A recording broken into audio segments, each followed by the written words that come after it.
இன்னொரு முக்கியமான விஷயம், ஆண்கள் மீனராசியாக இருக்கும்போது திருமணத்திற்கு பிறகே வாழ்க்கையில் பெரிய வளர்ச்சி என்பது,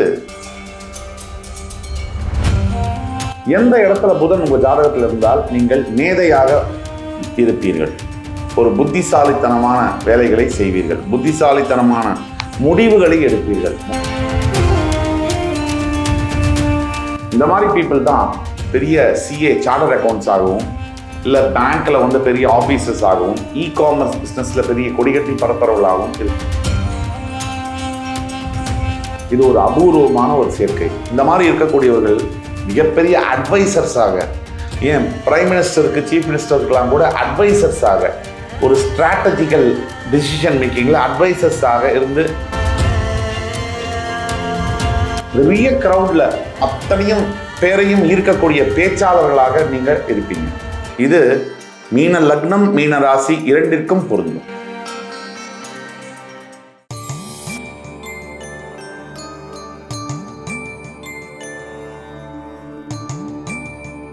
வக்ரதுண்ட மகாகாய சூரியகோடி சமப்பிரபக அவிக்னம் குருமே தேவ சர்வகாரியேஷு சர்வதா. தென்னாட்டுடைய சிவனை போற்றி, என் நாட்டவர்க்கும் இறைவா போற்றி.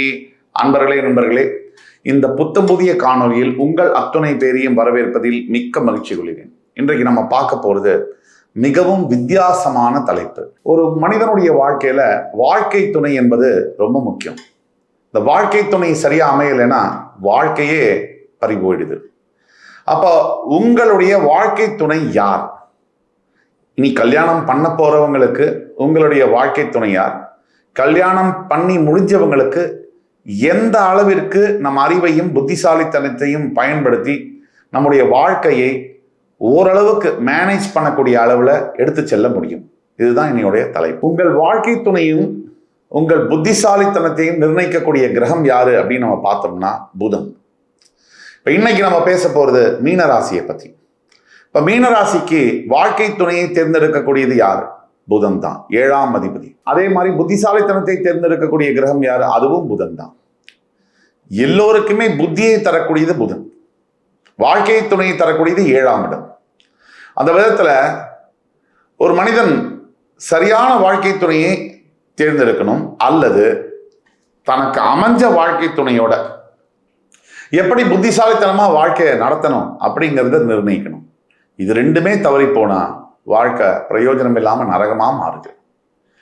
அப்போ மீனராசி என்பவர்களுக்கு வாழ்க்கை துணை எப்படி அமையும், அல்லது புத்திகாரகனான புதன் எப்படி இருக்க வேண்டும், எப்படி இருந்தால் உங்களுடைய பிறப்பு ஜாதகத்தில் அந்த வாழ்க்கை துணையை, வாழ்க்கையை வெல்ல முடியும், அதை பத்தி விரிவா பேசலாம் வாங்க. இந்த வாழ்க்கை துணையும் புத்தியும் மட்டும்தான் நம்ம எல்லோருடைய வாழ்க்கையில நம்மளுடைய விதியையும் நம்மளுடைய வாழ்க்கை போக்கையும் நிர்ணயிக்கின்றன.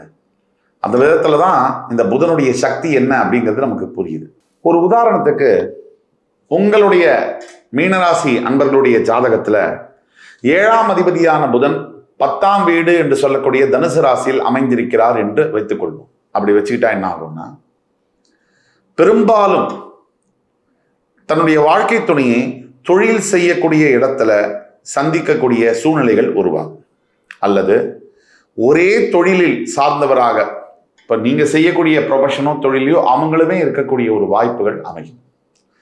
அது மட்டும் இல்லாம இந்த ஒரே தொழில் இருக்கிறதுனால ஒரு அட்வான்டேஜ் என்ன அப்படின்னு பார்த்தோம்னா, ஒருத்தருக்கு ஒருத்தர் புரிஞ்சு கொள்ளக்கூடிய விஷயங்கள் நிறைய இருக்கும். இப்ப டாக்டர் ப்ரொஃபஷன்ல இருக்கக்கூடியவங்க, டாக்டர் ஒரு மனைவியவே கல்யாணம் பண்ணிக்கிட்டாங்கன்னா, ஒரு 2 பேருமே டாக்டரா இருக்கும் போது ஒருத்தருடைய சிரமங்கள் இன்னொருத்தருக்கு புரியும். வெவ்வேறு தொழில் இருக்கும்போது என்னதான் பேசினாலும் அந்த தொழில்களில் உள்ள சங்கடங்கள் புரிவதில்லை.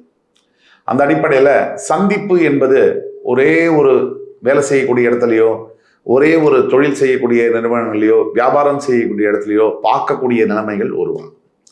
இது உங்க பிறப்பு ஜாதகத்துல மீனராசிக்காரர்களுக்கு 7ஆம் அதிபதியான புதன் 10ஆம் இடம் என்று சொல்லக்கூடிய தனுசு ராசியில் இருக்கும்போது உங்களுடைய வாழ்க்கை துணை வேலை செய்கிற இடத்துல, தொழில் செய்கிற இடத்துல அமையக்கூடிய, சந்திக்கக்கூடிய வாய்ப்புகள் இருக்கு. பொதுவா இந்த 2 பேருடைய பொருளாதார நிலை, 7ஆம் அதிபதி 10ஆம் வீட்டில் இருந்தால் ரொம்ப நல்லதுன்னு சொல்லுவாங்க. இந்த தொழில் அமையக்கூடிய வாய்ப்பு நல்லா இருக்கும் போது பொருளாதார நிலையும் உங்களை விட அதாவது கணவனை விட மனைவி அதிகப்படியான பொருளாதார நிலையிலிருந்து வருவாங்க. அதாவது கணவனை விட மனைவி கணவனை விட வசதி படைத்த ஒரு நிலையிலிருந்து வருவாங்க.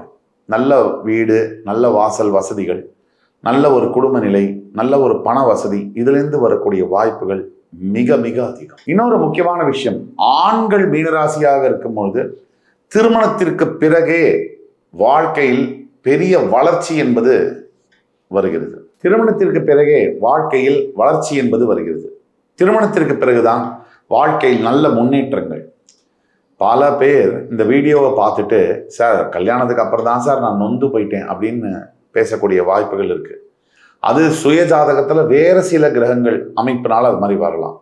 நாம பேசக்கூடியது பொது பலன்கள். பொதுவாக மீனராசி அன்பர்கள் தன்னுடைய வாழ்க்கை துணையை, அதாவது தன்னுடைய வாழ்க்கை திருமணத்திற்கு பிறகு வாழ்க்கை துணை கிடைச்ச பிறகு நல்ல ஒரு நிலையை அடைகிறாங்க. எஸ்பெஷலி கணவன்மார்கள் நல்ல வசதி வாய்ப்புகள், பண வசதி, ஸ்டாண்டர்ட் ஆஃப் லிவிங் என்று சொல்லக்கூடிய பொருளாதார நிலை என்பது உயரக்கூடிய நிலையில இருக்காங்க அப்படிங்கிறது தான் உண்மை. தனிப்பட்ட ஒரு சிலருடைய ஜாதகத்துல கல்யாணத்துக்கு பிறகு, தனிப்பட்ட ஒருவருடைய ஜாதகத்துல கல்யாணத்துக்கு பிறகு பிரச்சனைகள் வருது அப்படின்னா உங்களுடைய சுய ஜாதகத்தை தான் பரிசோதனை பண்ணி பார்த்துக்கணும். அந்த பிரச்சனையை எப்படி சரி பண்ணணும் அப்படிங்கிறது தெரிஞ்சுக்கணும்.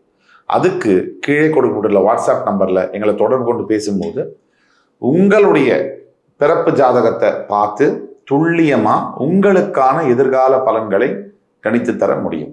இந்த மாதிரி நபர்கள், மனைவி 7ஆம் அதிபதி 10ஆம் வீட்டில் இருக்கும் போது வரக்கூடிய வாழ்க்கை துணை, கணவனுக்கு அமையக்கூடிய மனைவிகள், மீனராசி அன்பர்களுக்கு கல்யாணத்துக்கு பிறகு பார்த்தீங்கன்னா வியாபாரம் செய்தாலோ தொழில் செய்தாலோ அபரிவிதமான முன்னேற்றங்கள். ஒரு பிரான்ச் வச்சுட்டு இருந்தவர் பல கிளைகள் தொடங்கக்கூடிய வாய்ப்புகள். 1 லட்சம் சம்பாதிச்சுட்டு இருந்தவர் 10 லட்சம் சம்பாதிச்சா எவ்வளவு பெரிய முன்னேற்றமோ அந்த அளவிற்கான முன்னேற்றங்களை மீனராசி என்பவர்களுக்கு பிறப்பு ஜாதகத்தில் 7ஆம் அதிபதியான புதன் 10ஆம் வீட்டில் இருந்து திருமணம் நடக்கும்போது பெரும்பாலான சமயங்களில் நடக்கிறது. 2வது விஷயம், ஒருவருக்கு கூர்மையான புத்தி திறன் எப்படி அமைகிறது அப்படிங்கிறத பத்தி பார்த்தோம்னா அதற்கு காரண கர்த்தாவாக இருப்பது புதன் கிரகம். அந்த புதன் உங்கள் ஜாதகத்தில் எந்த இடத்தில் இருந்தால் உங்களுக்கு எம்மாதிரியான பலன்கள் உண்டு அப்படிங்கிறத பத்தி பார்த்தோம்னா பிறப்பு ஜாதகத்துல நிறைய விஷயங்களை பத்தி பேசலாம். எந்த இடத்துல புதன் உங்க ஜாதகத்தில் இருந்தால் நீங்கள் மேதையாக இருப்பீர்கள், ஒரு புத்திசாலித்தனமான வேலைகளை செய்வீர்கள், புத்திசாலித்தனமான முடிவுகளை எடுப்பீர்கள், முக்கியமா நிதானமான முடிவுகளை எடுக்க முடியும். ஒரு உதாரணத்திற்கு, புதன் முதல் வீட்டில் இருந்தால் நீங்க எதையுமே சீக்கிரமா புரிஞ்சிக்கக்கூடிய, அப்சர்வ் பண்ணக்கூடிய கேப்பபிலிட்டி உங்களுக்கு இருக்கும். முடிவெடுக்கிறதுலையும் கூட ஷார்ப்பான டிசிஷன் மேக்கிங் எபிலிட்டிஸ் எல்லாம் இருக்கும். இது புதன் லக்னத்துல முதல் வீட்டில் இருந்தால் இந்த மாதிரியான அமைப்புகள் உங்களுக்கு வரும். அதே மாதிரி உங்க ஜாதகத்துல புதன் மிதுனத்திலேயோ கண்ணிலேயோ இருந்தால் இயற்கையிலேயே அனலிட்டிக்கல் பிரெயின் அப்படிங்கிறது இருக்கும். பகுத்தறிவோட எந்த ஒரு விஷயத்தையும் நுண்ணறிவோட ஆராய்ந்து பார்த்து முடிவெடுக்கக்கூடிய தன்மைகள் அமையும். இந்த மாதிரி பீப்புள் தான் பெரிய சிஏ, சார்ட்டர்ட் அக்கௌண்ட்ஸ் ஆகவும், இல்லை பேங்க்ல பெரிய ஆஃபீஸர்ஸ் ஆகவும், இ-காமர்ஸ் பிஸ்னஸ்ல பெரிய கொடிகட்டி பரப்பரவர்களாகவும் இருக்காங்க. அடுத்த காம்பினேஷன்ல பார்த்தோம்னா புதன் குருவோட சேர்ந்து இருக்கும் போது இது ஒரு அபூர்வமான ஒரு சேர்க்கை. இந்த மாதிரி இருக்கக்கூடியவர்கள் மிகப்பெரிய அட்வைசர்ஸாக, ஏன் பிரைம் மினிஸ்டருக்கு, சீஃப் மினிஸ்டருக்கெல்லாம் கூட அட்வைசர்ஸாக, ஒரு ஸ்ட்ராட்டஜிக்கல் டிசிஷன் மேக்கிங்ல அட்வைசர்ஸாக இருந்து கோலூற்றக்கூடியவர்களாக இருக்கிறார்கள். அதே மாதிரி உங்க ஜாதகத்துல உங்க லக்னத்திலேருந்து 5ஆம் வீட்டில் புதன் இருக்கும்பொழுது மிகப்பெரிய கண்டுபிடிப்புகள் எல்லாம் உருவாக்குவாங்க. கிரியேட்டிவிட்டி பயங்கரமா இருக்கும். அதே மாதிரி மிகப்பெரிய ஒரு சயின்ஸ்ல அட்வான்ஸ்டா படிக்கக்கூடிய தன்மைகள்லாம் இருக்கும். மிகப்பெரிய ரைட்டர்ஸாக, ஆர்டிஸ்டாக வரக்கூடியவர்கள்லாம் லக்னத்திலிருந்து 5th ஹவுஸ்ல புதன் இருந்தால் இந்த மாதிரி அமைப்புகளை உடையவர்களாக பார்க்க முடியுது. அதே மாதிரி உங்களோட மீனராசிக்கு 10ஆம் வீட்டில் புதன் இருந்தால் நீங்க மிகப்பெரிய பப்ளிக் ஸ்பீக்கிங் எபிலிட்டி உடையவர்களாக இருப்பீர்கள். பெரிய கிரவுட்ல அத்தனையும் பேரையும் ஈர்க்கக்கூடிய பேச்சாளர்களாக நீங்க இருப்பீங்க. இது மீன லக்னம், மீன ராசி இரண்டிற்கும் பொருந்தும். இப்போ நாம பேசிட்டு வந்த இந்த கருத்துக்கள் இதெல்லாம் பொதுவாக சொல்லக்கூடிய கருத்துக்கள். இதற்கும் மேல இது ஒரு 65 to 70% ஒர்க் ஆகும். இந்த 30% உங்களுடைய பர்த் சார்ட்ல இருக்கக்கூடிய யூனிக்கான விஷயங்கள்லாம் இருக்கு. அந்த யூனிக்கான விஷயங்களை பொறுத்து உங்களுடைய வாழ்க்கையில தனிப்பட்ட வாழ்க்கையில உங்களுக்கான வாழ்க்கை துணை சரியா அமையலைன்னாலோ இல்லை நீங்க ஒரு தீர்க்கமான முடிவுகளை எடுக்க முடியலைனாலோ அப்பதான் உங்களுக்கு அஸ்ட்ராலஜிக்கல் கன்சல்டேஷன் என்பது தேவைப்படுகிறது. உங்களுடைய பிறப்பு ஜாதகத்தை கீழே கொடுக்கப்பட்டுள்ள வாட்ஸ்அப் நம்பர்ல ஷேர் பண்ணி உங்களுக்கான ஆன்லைன் அப்பாயின்மெண்ட் வாங்கிட்டு என்னோட நேரடியாக 1-to-1 டிஸ்கஷன் பண்ணி உங்களுக்கான லைஃப் ப்ரிடிக்ஷன்ஸை கேட்டுக்கணும்னா அப்பாயின்மெண்ட் வாங்கி வந்தீங்கன்னா கிறிஸ்டல் கிளியரா நீங்க என்ன செய்தால் ஜெயிக்க முடியும், நீங்க எதை செய்தால் பிரச்சனையிலேருந்து வெளியில வர முடியும், நீங்க எதை செய்தால் ஒய்ஃபோட நல்லபடியா நிம்மதியா வாழ முடியும், அதற்கான அட்வைசஸை சொல்ல முடியும். இந்த குறிப்பா மீனராசி என்பவர்களுக்கு தற்சமயம் 7.5 நாட்டு சனி ஜென்ம சனியாக நடந்து கொண்டிருக்கக்கூடிய இந்த காலகட்டத்தில் இந்த மாதிரியான கன்சல்டேஷன்ஸ் ரொம்ப முக்கியமாக கருதப்படுகிறது. நீங்க எதுக்கும் கவலைப்பட வேண்டாம். பரிகாரம் மீனராசிக்கு ஒரே பரிகாரம் இப்போதைக்கு ஈஸ்வரனுடைய பாதம், சிவபெருமானுடைய திருப்பாதங்கள், அதை படிக்கிறது, அதை தொட்டு வணங்குறது, அதை பிடிச்சிக்கிறது, இதுதான் இப்போதைக்கு சரியான பரிகாரம். தான தர்மங்களை செய்யும் போது மீனராசி என்பவர்களுக்கு எந்த விதமான பிரச்சனைகளிலிருந்தும் ஒரு ரிலீஃப் என்பது கிடைக்கும். இந்த எபிசோடு உங்களுக்கு பிடிச்சிருக்கும்னு நம்புறேன். அடுத்து வரும் காணொலியில் உங்கள் அத்துணை பேரையும் சந்திக்கும் வரை உங்களிடமிருந்து விடைபெறுவது உங்கள் சுபாஷ் பாலகிருஷ்ணன். நன்றி, வணக்கம், வாழ்க வளமுடன்.